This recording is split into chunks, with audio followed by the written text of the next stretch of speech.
बच्चों, आज मैं आप लोगों को क्लास 6 बाल राम कथा के तहत राम और सुग्रीव इसका मैं समरी और क्वेश्चन नहीं, इसका मैं फुल एक्सप्लेनेशन करने जा रही हूँ।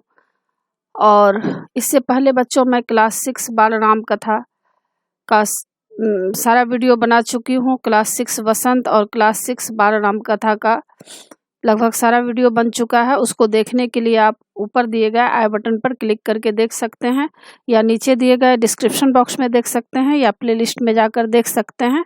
और बच्चों, आप मुझे इंस्टाग्राम, फेसबुक और ट्विटर पर भी फॉलो कर सकते हैं। तो पाठ शुरू करते हैं। राम और सुग्रीव। राम और लक्ष्मण का अगला पड़ाव मतलब ठहरने का स्थान श्रेमुख पर्वत था।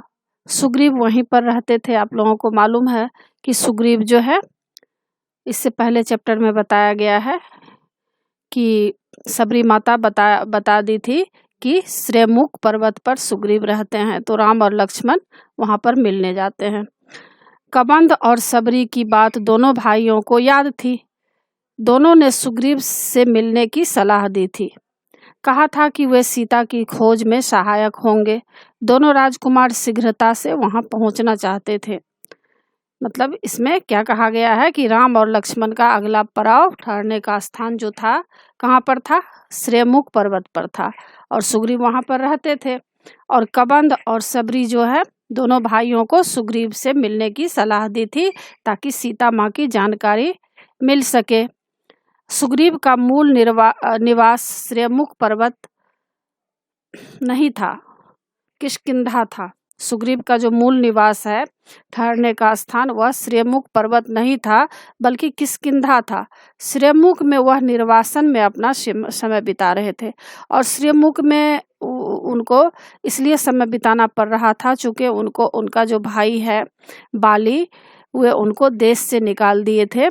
तो वे निर्वासन का मतलब देश से निकाल दिया गया था उनको, और इसीलिए वे श्रेमुख पर्वत पर रह रहे थे।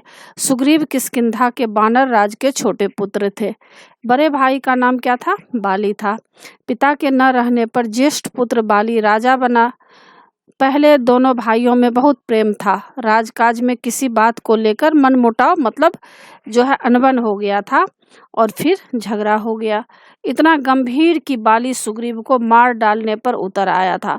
और बाली जो था काफी जो है गुस्से वाला था, और इतना तक उतर आया था कि सुग्रीव को मारना चाह रहा था। जान बचाने के लिए सुग्रीव को श्रेमुख आना पड़ा। तो इतना तो बच्चों आप लोग समझ गए होंगे कि सुग्रीव को क्यों श्रेमुख पर्वत पर आना पड़ा, क्योंकि बाली उसका भाई उसको देश से निकाल दिया था और उसको मार डालना चाहता था सुग्रीव को। इसलिए सुग्रीव जान बचाने के लिए श्रेमुख पर्वत पर चले गए थे।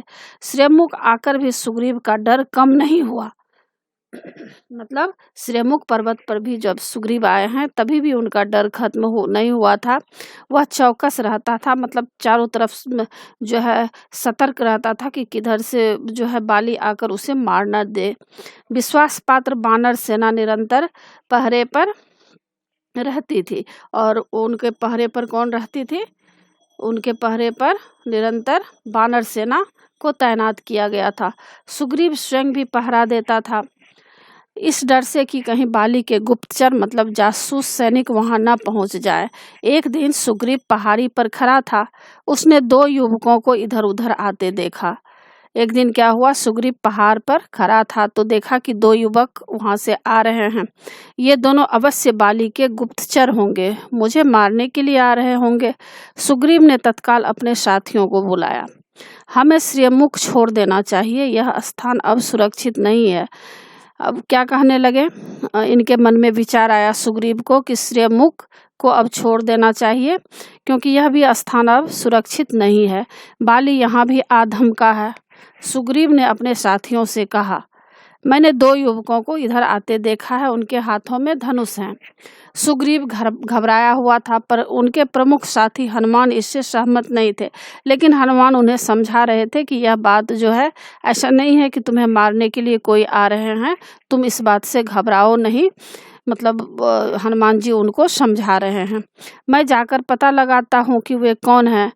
कौन बोल रहे हैं? हनुमान जी बोल रहे हैं कि सुग्रीव को कि आप मत घबराइए, मैं पता लगा रहा हूँ कि कौन आ रहा है। दोनों बाली की सेना में ऐसे सैनिक नहीं हैं। हनुमान ने भी दोनों युवकों को देख लिया था। हनुमान पर सुग्रीव को भरोसा था, उसने बात मान ली। और हनुमान जी ऐसे थे कि सुग्रीव को भरोसा हो गया था, क्योंकि कोई भी काम, कठिन काम होता था, वो हनुमान जी कर डालते थे। तो हनुमान जी को के बाद से वे सहमत हो गए। राम और लक्ष्मण पहाड़ी पर चढ़ते चढ़ते थक गए थे। वे पहाड़ी सरोवर के पास रुके थकान मिटाने, और वहाँ पर थकान मिटाने के लिए वे हाथ मुँह धोने लगे। तभी भेष बदलकर हनुमान वहाँ पहुँच गए। शिष्टता से प्रणाम किया, मतलब वो जो अपना असली रूप था हनुमान जी का, वे क्या किए, वेश बदल लिए और वहाँ पर शिष्टता, मतलब बहुत ही डिसिप्लिन में वहाँ जाकर पहुँचते हैं, प्रणाम करते हैं और पूछा, आप दोनों कौन हैं? वन में क्यों भटक रहे हैं? आपका भेष मुनियों जैसा है, लेकिन चेहरे से राजकुमार लगते हैं। अब यहाँ पर हनुमान जी उनको पूछ रहे हैं कि आप तो राजकुमार लग रहे हैं, और आप जो वस्त्र पहने हैं वे ऋषि मुनियों जैसा वस्त्र है, तो आप इस वन में क्यों भटक रहे हैं? तो यह सब जानकारी ले रहे हैं ताकि उनको पता चल जाए कि किस काम से दोनों यहाँ पर आए हैं। तो राम और लक्ष्मण बोलते हैं कि हम सुग्रीव से मिलने जा रहे हैं, हमें उनकी सहायता की आवश्यकता है, क्या आप उन्हें जानते हैं? राम ने विनम्रता से पूछा। प्रारंभिक बातचीत में ही हनुमान जी स्थिति को भांप गए, और शुरुआत की जो बातचीत हुई उससे ही हनुमान जी को पता चल गया कि ये कोई गुप्तचर नहीं है, बल्कि ये जो हैं बहुत दिव्य पुरुष हैं, और हो सकता है कि इन्हें कोई इनके साथ कोई विपरीत परिस्थिति आ गई हो, इसके लिए वे सुग्रीव से मिलना चाहते हैं। तो वे अपने मूल रूप में आ गए। अब हनुमान जी का जो मूल रूप था, हनुमान जो बने थे, तो बंदर के जैसा जैसे हनुमान जी का चेहरा है, तो इस तरह से हनुमान जी अपने असली रूप में आ जाते हैं और प्रणाम करते हुए बोले, मैं हनुमान हूँ, सुग्रीव का सेवक। उन्होंने आपका परिचय जानने के लिए यहाँ भेजा था। अब क्या होता है बच्चों, जब हम लोग किसी से मिलते हैं और कोई अपनेपन जैसा जब कोई बातचीत करते हैं, तो क्या होता है, मन में भरोसा हो जाता है कि हाँ ये अपना आदमी जैसा लगता है।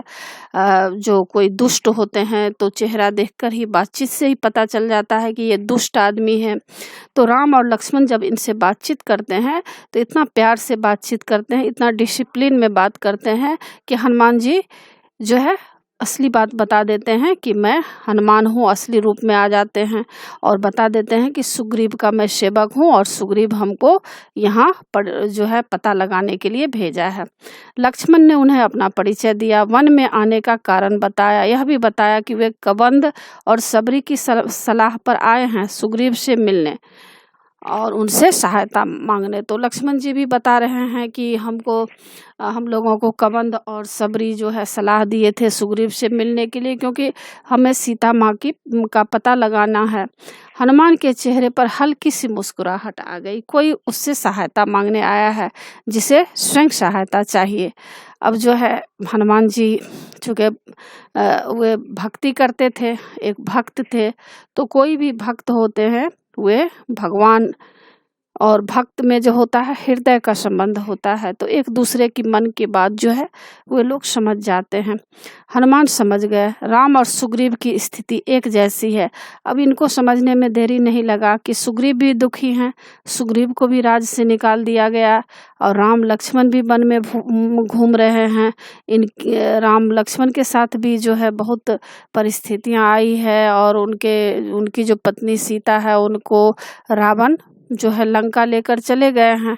तो दोनों की स्थिति लगभग समान थी, क्योंकि सुग्रीव की जो पत्नी थी उसको भी बाली छीन लिया था, और इधर राम की पत्नी सीता माँ को भी किडनैप कर रावण जो है लेकर चला गया था। तो दोनों जो है अपनी पत्नी के वियोग में दुखी थे। तो हनुमान जी समझ जाते हैं वे मित्र हो सकते हैं, तो उनको लगा कि दोनों दुखी हैं तो दोनों एक दूसरे के मित्र बन सकते हैं, दोनों एक दूसरे की समस्या को सॉल्व कर सकते हैं। एक अयोध्या से निर्वासित है, दूसरा किष्किंधा से। अब उनको समझ में आ गया कि एक अयोध्या से निकाल दिया गया है, उनको वन के लिए भेज दिया गया है, दूसरा जो है किष्किंधा से निकाल दिया गया है। किसको? ये जो है सुग्रीव को। एक की पत्नी को रावण उठा ले गया है और दूसरी की पत्नी उसके उसके भाई ने छीन ली है, दोनों के पिता नहीं है। हनुमान ने राम और लक्ष्मण को कंधे पर बैठाया। कुछ ही पल में वे श्रेमुख के शिखर पर पहुंच गए। हनुमान ने दोनों को सुग्रीव से मिलाया। दोनों ने अग्नि को साक्षी मानकर मित्रता का वचन लिया।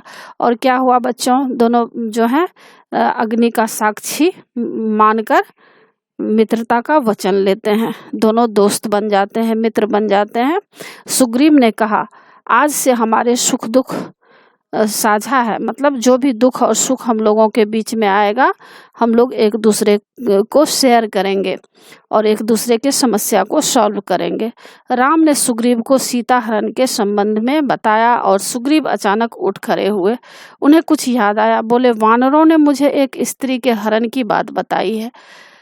अब जो है राम अपने मन की बात बता रहे हैं कि किस तरह से सीता का किडनैप हुआ है, हरण हुआ है। तो अचानक से क्या हुआ, सुग्रीव उठ खड़े होते हैं और उनको कुछ याद आ जाता है। बोले कि वानरों ने मुझे एक स्त्री के हरण की बात बताई थी, वह निश्चित रूप से सीता ही रही होगी। रावण का रथ इसी पर्वत के ऊपर से गया है। राम और लक्ष्मण ध्यान से उनकी बात सुन रहे थे। सुग्रीव बोलते रहे, सीता स्वयं को रावण के चंगुल से छुड़ाने का यत्न कर रही थी। वानरों को देखकर उन्होंने अपने कुछ आभूषण नीचे फेंक दिए थे। गहनों की एक पोटली राम के सामने रखते हुए उन्होंने कहा, देखिए क्या ये गहने सीता के हैं। अब क्या होता है, जब राम और लक्ष्मण सारी बात सुग्रीव को बताते हैं तो सुग्रीव को जो कुछ वानर सेना बताए थे कि इधर से कोई जो है स्त्री को मतलब कोई लेडीज को कौन रावण किडनैप कर ले जा रहा था। और रास्ते में वे काफ़ी व्याकुल थी, काफ़ी चिल्ला रही थी, रो रही थी और कुछ वहाँ से जेवर की पोटली नीचे गिरा दी थी। तो वही जेवर की पोटली को सुग्रीव राम और लक्ष्मण को दिखाते हैं और कहते हैं कि क्या यह सीता माँ के आभूषण हैं। राम ने आभूषण तुरंत पहचान लिए, कुछ गहने लक्ष्मण ने भी पहचाने। गहने देखकर राम शोक सागर में डूब गए। मतलब अब उनको जो है 100% विश्वास हो गया कि सीता का किडनैप हुआ है। उनके मुंह से निकला, धिक्कार है मुझे, हे सीते, मैं संकट में तुम्हारी रक्षा नहीं कर सका। अब देखिए सुग्रीव से राम मिलते हैं, इसका ही फोटो इसमें दिखाया गया है। आगे दिखाया गया है कि मेरा पौरुष बल पराक्रम ज्ञान तुम्हारे काम नहीं आया। अब राम अपने आप को कोस रहे हैं कि हे सीते, दुख की घड़ी में मैं तुम्हारा साथ नहीं दिया। मेरा पौरुष यानी मेरा जो शक्ति था, बल था, पराक्रम था, मेरे अंदर जो ज्ञान था, वह कुछ भी काम नहीं आया और मैं तुझे बचा नहीं सका। बहुत ही शोक में व्याकुल हो जाते हैं। सुग्रीव ने उन्हें सांत्वना दी, मतलब उन्हें भरोसा दिलाया, उन्हें साहस दिए। सीता अवश्य मिल जाएंगी, मैं हर प्रकार से आपकी सहायता करूंगा मित्र। रावण का सर्वनाश निश्चित है। अब यहाँ पर क्या होता है बच्चों, जब कोई दुखी होते हैं तो क्या होता है, एक दूसरे को लोग सांत्वना देते हैं, उन्हें साहस देते हैं। देखते होंगे गांव परिवार में भी किसी के घर में कोई कष्ट हो जाता है, किसी के घर में कोई मृत्यु हो जाती है या किसी के साथ कोई गलत होता है तो क्या होता है, एक दूसरे को लोग साहस देता है। तो साहस से क्या होता है, आदमी के अंदर जो है आगे बढ़ने की प्रेरणा मिलती है, शक्ति मिलती है, जीवन जीने के लिए एक जो है रास्ता मिल जाता है। तो इसी तरह जो है जब बहुत ही व्याकुल हो जाते हैं राम, तो क्या होता है, सुग्रीव उनको जो है सांत्वना देते हैं, उनको साहस देते हैं और कहते हैं कि रावण का सर्वनाश हो जाएगा, सर्वनाश निश्चित है, यानी रावण मारा जाएगा। राम के बाद सुग्रीव ने अपनी व्यथा कथा सुनाई। अब क्या है, राम तो अपना कथा सुना दिए थे कि किस तरह से वे अयोध्या आए थे, अयोध्या में किस तरह से माँ सीता का अपहरण हो गया। और अब क्या होता है, सुग्रीव के साथ क्या हुआ है, तो सुग्रीव भी अपनी व्यथा कथा अपने मित्र राम को सुनाते हैं। बाली ने मुझे राज्य से निकाल दिया है, मेरी स्त्री छीन ली है, मेरा बद्ध करने की चेष्टा कर रहा है, मतलब मुझे मारने का चेष्टा कर रहा है। संकट के समय हनुमान, नल और नील ने मेरा साथ दिया, मुझे कभी नहीं छोड़ा। उसने राम से सहायता मांगी। राम बोले, चिंता मत करो मित्र, तुम्हें अपना राज्य भी मिलेगा और स्त्री भी। अब क्या होता है बच्चों, जब कोई दो दोस्त जो प्यारे दोस्त होते हैं, जो एक दूसरे के दुख सुख का साथी होते हैं। अधिकतर तो आजकल ऐसे भी दोस्त मित्र होते हैं जो आपको अगर दुख होगा तो क्या होता है, वे हंसते हैं, दूसरे के पास बात को फैलाते हैं।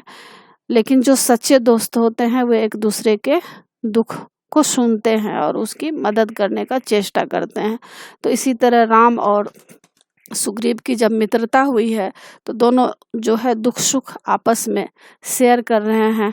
तो पहले तो सुग्रीव राम को भरोसा दिलाए कि आप चिंता न करें, मैं आपका साथ दूंगा, हर परिस्थिति में मैं आपके साथ रहूंगा। अब राम भी उनको जो है साहस दे रहे हैं कि घबराओ मत, मैं तुम्हारे साथ हूँ और तुमको चिंता करने की कोई ज़रूरत नहीं है। तुम्हें अपना राज्य भी मिल जाएगा और तुम्हारी जो पत्नी को बाली ने छीन लिया है तो पत्नी भी तुम्हें मैं वापस दिलाऊंगा। राम देखने में सुकुमार थे, उन्हें देखकर उनकी शक्ति का पता नहीं चलता था। सुग्रीव को राम के आश्वासन पर भरोसा नहीं हुआ। बाली महाशाली है, उसे हराना इतना आसान नहीं है। वह साल के 7 वृक्षों को एक साथ झकझोर सकता है। अब क्या होता है बच्चों, जब राम उनको भरोसा दिलाते हैं कि मैं तुम्हारी पत्नी को वापस दिलाऊंगा और तुम्हें तुम्हारा राज्य भी दिलाऊंगा, तो राम तो सुकुमार जैसे हैं, बहुत ही सुकुमार, मतलब कम उम्र के हैं और बहुत ही सॉफ्ट हैं, सुकुमार हैं। तो उनको ऐसा लगता है कि बाली जो है बहुत ही बलशाली है, बाली को राम कैसे हरा सकता है। तो उनके मन में थोड़ी सी शंका होती है और वे कहते हैं कि साल का जो वृक्ष होता है बहुत ही मजबूत होता है। तो वे कहते हैं कि मेरा भाई बाली जो है साल के 7 वृक्षों को एक साथ झकझोर सकता है, इतना उसको शक्ति है। तो राम क्या करते हैं, राम कोई उत्तर नहीं दिया और राम क्या करते हैं, धनुष और तीर चला दिया। साल के 7 वृक्ष एक ही बाण से कटकर गिर पड़े। इस शक्ति प्रदर्शन पर सुग्रीव ने हाथ जोड़ लिए। राम ने कहा, मित्र अब विलंब कैसा, बाली को युद्ध के लिए ललकारो, किष्किंधा की राजगद्दी का निर्णय उसी युद्ध में हो जाएगा। अब क्या होता है, जब राम को वे कहते हैं कि आप राजकुमार हैं, इतने बड़े काम आप कैसे कर सकते हैं, तो राम क्या करते हैं, वो जो साल के 7 वृक्ष थे तो एक ही तीर से 7 वृक्ष को गिरा देते हैं। तो यह शक्ति देख करके उनके अंदर इतना जो है शक्ति जब देखते हैं तो उनके मन में तब शांति होती है। किसको, सुग्रीव को। और तब लगता है कि नहीं, ये जो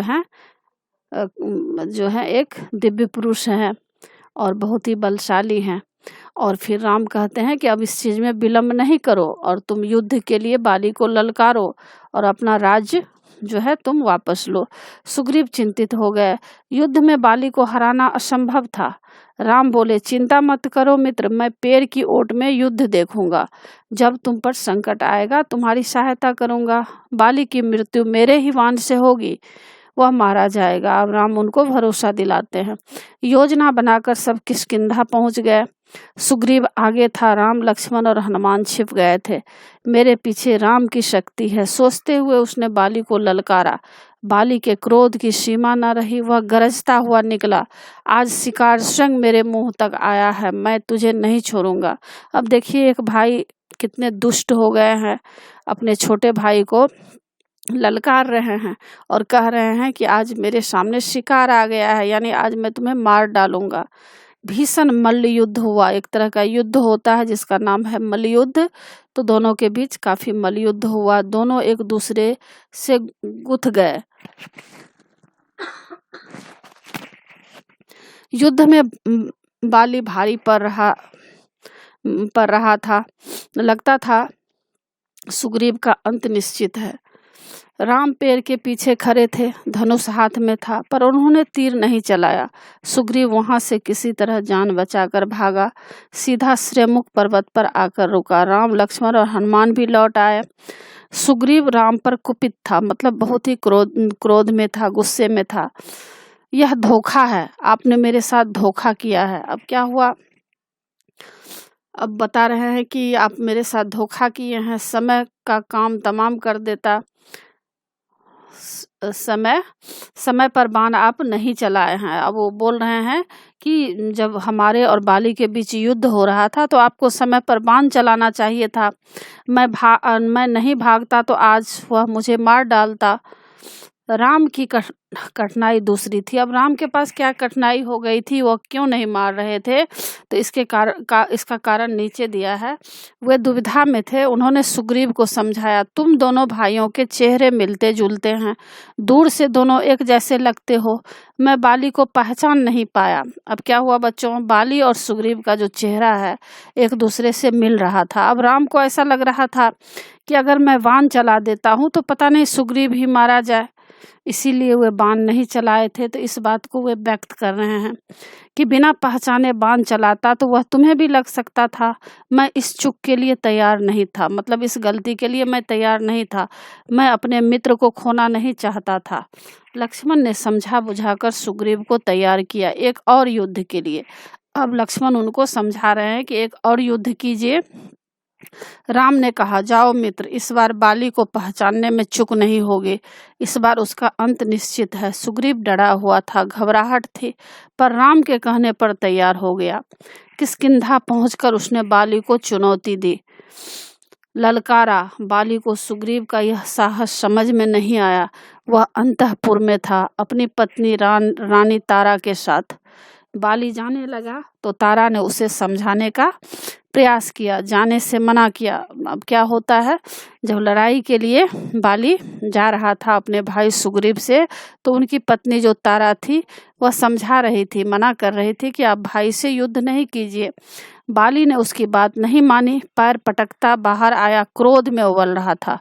बाली ने हाथ हवा में उठाया, मुट्ठी भींची हुई थी। वह एक घूसे से सुग्रीव का काम तमाम कर देता। तभी राम का बाण उसकी छाती में लग गया। वह लड़खड़ाकर गिर पड़ा। बाली के गिरने पर राम, लक्ष्मण और हनुमान पैरों की ओट में बाहर निकल आए।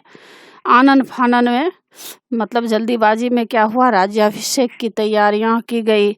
सुग्रीव को राजगद्दी मिली। राम की सलाह पर बाली के पुत्र अंगद को युवराज का पद दिया गया। राम ने सुग्रीव के लिए संबोधन बदल दिया। राजगद्दी पर बैठने के बाद उन्होंने मित्र नहीं कहा, वानर राज कहकर संबोधित किया। सुग्रीव का मन था कि राम कुछ समय वहीं रहे उनके साथ। राम ने मना कर दिया, कहा यह पिता की आज्ञा के विरुद्ध है। उन्होंने, मतलब उनका कहना था कि पिता हमें वन भेजे हैं तो मुझे वन में ही रहना चाहिए। मैं आपके सुख में क्यों मैं यहाँ पर मैं सुख से रहूं, यह तो बहुत ही गलत होगा। उन्होंने मुझे वनवास दिया है, मैं वन में ही रहूंगा। राम किष्किंधा से लौट आए। वर्षा ऋतु के कारण आगे जाना कठिन था। अब क्या हुआ, राम किष्किंधा से लौट आते हैं और उस समय काफ़ी बारिश हो रही थी, तो आगे जाना बहुत ही कठिन था। लंकारोहण कुछ समय के लिए स्थगित कर दिया गया। अब लंका जाने के लिए ये लोग जो प्लानिंग बनाए थे सीता माँ को लाने का, तो ये लोग मन में ये ठान लिए कि जब तक बारिश खत्म नहीं होगा तब तक हम लोग लंकारोहण नहीं करेंगे। इस अवधि में वे प्रश्रवण पहाड़ पर रहे। वर्षा ऋतु बीत गई। राम प्रतीक्षा कर रहे थे सुग्रीव की वानर सेना की, सीता की खोज के लिए। सुग्रीव ने राज तिलक के दिन राम को इसका आश्वासन दिया था। अब राम को सुग्रीव बताए थे कि हम लोग कुछ दिन के बाद सीता माँ को पता लगाने के लिए जाएंगे, लेकिन वह अपना वचन भूल गए। राग रंग में उलझ गए। राम चिंतित थे, दुखी हुए थे। अब क्या हुआ, सुग्रीव इतने ऐशो आराम की जिंदगी व्यतीत करने लगे।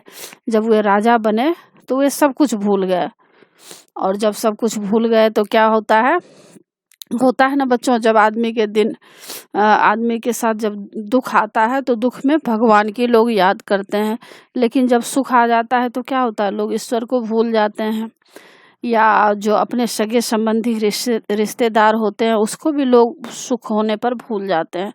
तो राम को तो सुग्रीव वचन दिए थे कि वर्षा ऋतु समाप्त होने के बाद सीता माँ की पता लगाने के लिए हम लोग कहाँ जाएंगे, लंका जाएंगे। लेकिन वे इतने ज़्यादा सुख सुविधा में उलझ गए कि वे सब कुछ भूल गए।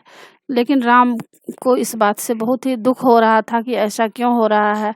हनुमान को सुग्रीव का वचन याद था, लेकिन हनुमान जी जो थे उनको सुग्रीव ने जो वचन दिया था वह याद था। राज तिलक के दिन वे वहीं थे, उन्होंने सुग्रीव को याद दिलाया। अब हनुमान जी क्या करते हैं, सुग्रीव को ये सारी बातें याद दिलाते हैं कि सीता की खोज करना है।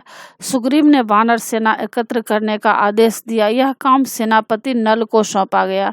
15 दिन और बीत गए, लेकिन सेना राम के पास नहीं पहुंची। राम सुग्रीव के इस व्यवहार से बहुत ही क्षुब्ध थे, मतलब बहुत ही दुखी थे। क्रोध में उन्होंने सुग्रीव के विनाश तक की बात कही, और बहुत ही जब गुस्सा उनको आ गया तो वे बोले कि इसका विनाश हो जाएगा सुग्रीव का, अगर इसके मन में ऐसा गलत भावना है। राम को चिंतित देख लक्ष्मण से न रहा गया। उन्होंने धनुष उठाया तो राम ने रोक दिया, कहा सुग्रीव को बस समझाना है, वह हमारा मित्र है। लक्ष्मण किष्किंधा चले गए सुग्रीव को समझाने।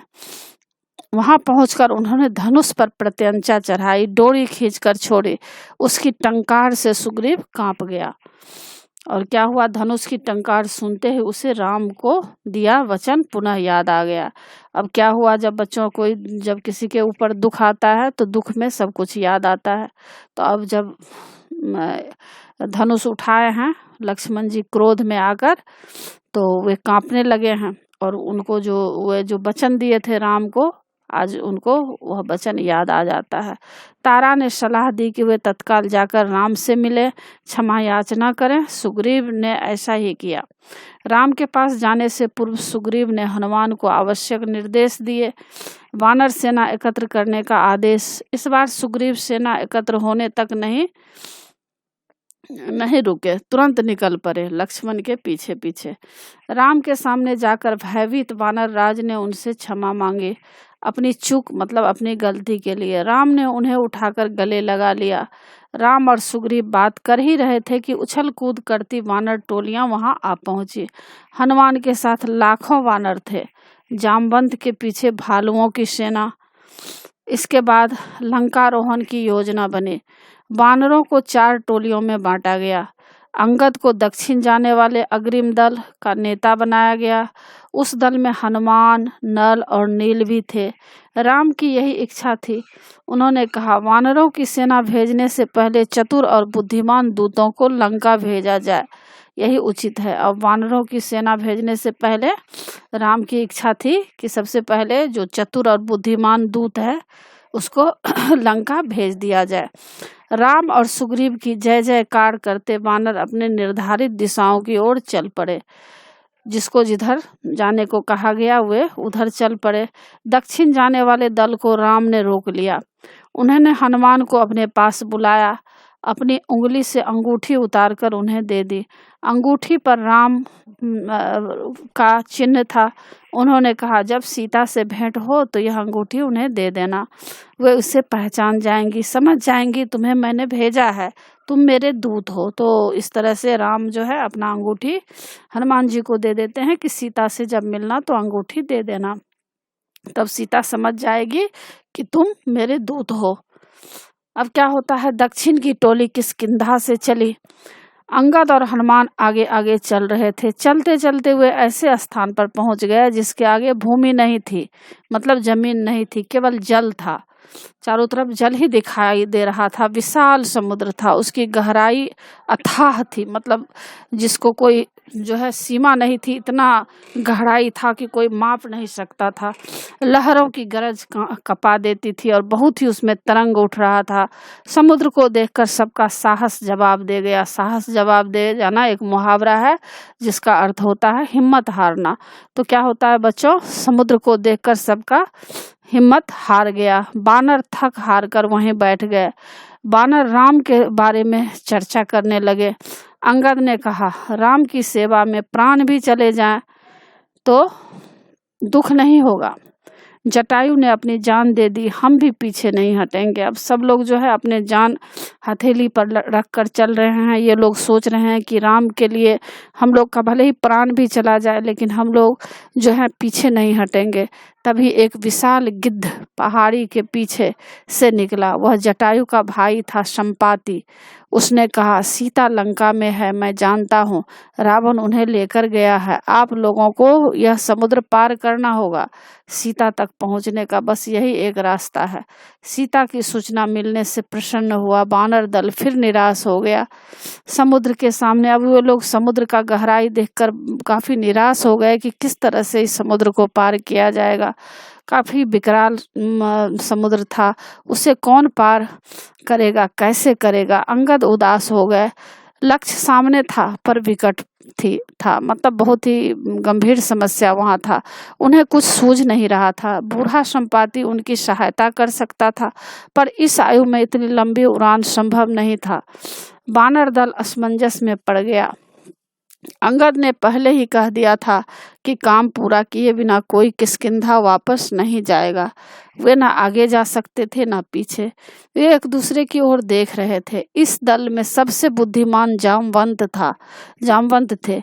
सब उनके पास गए। उनके पास भी एक कठिन प्रश्न का कोई उत्तर नहीं था। इस कठिन प्रश्न का उनके पास भी उत्तर नहीं था। तभी जामवंत की दृष्टि किस पर पड़ी? हनुमान जी पर पड़ी। वे सबसे दूर बैठे थे, चुपचाप। जामवंत जानते थे कि यह काम हनुमान कर सकते हैं। वे पवन पुत्र हैं, उनकी शक्ति अपार है, लेकिन उन्हें स्वयं इसका अनुमान नहीं है। इसकी सोई हुई शक्ति जामवंत ने जगाई। कहा, हनुमान, आपको जाना होगा। यह कार्य केवल आप ही कर सकते हैं। सबकी आंखें उन्हीं पर टिक गई। तो बच्चों, इसी के साथ पाठ की समाप्ति होती है। आशा है आप लोगों को सारा पाठ समझ में आ गया होगा। और बच्चों, इसमें यही दिखाया गया है कि किस तरह से जो है सीता माँ का खोज किया जाएगा। जितने भी वानर सेना है, ये लोग किस तरह से सीता माँ की खोज करेंगे। हनुमान जी जो है भगवान राम की अंगूठी लेकर के लंका पहुँचेंगे। तो आगे पाठ में इस बात को दिखाया जाएगा। और आशा है कि बच्चों आप लोगों को सारा पाठ समझ में आ गया होगा। और आप मेरे चैनल देवज नागरी को सब्सक्राइब कीजिएगा, और सब्सक्राइब के बगल में बेल आइकन बटन है, उसे क्लिक कीजिएगा, लाइक कीजिएगा और शेयर कीजिएगा। और कमेंट्स ज़रूर कीजिएगा कि आपको यह पाठ कैसा लगा। नए पाठ के साथ फिर मैं मिलूंगी बच्चों। धन्यवाद।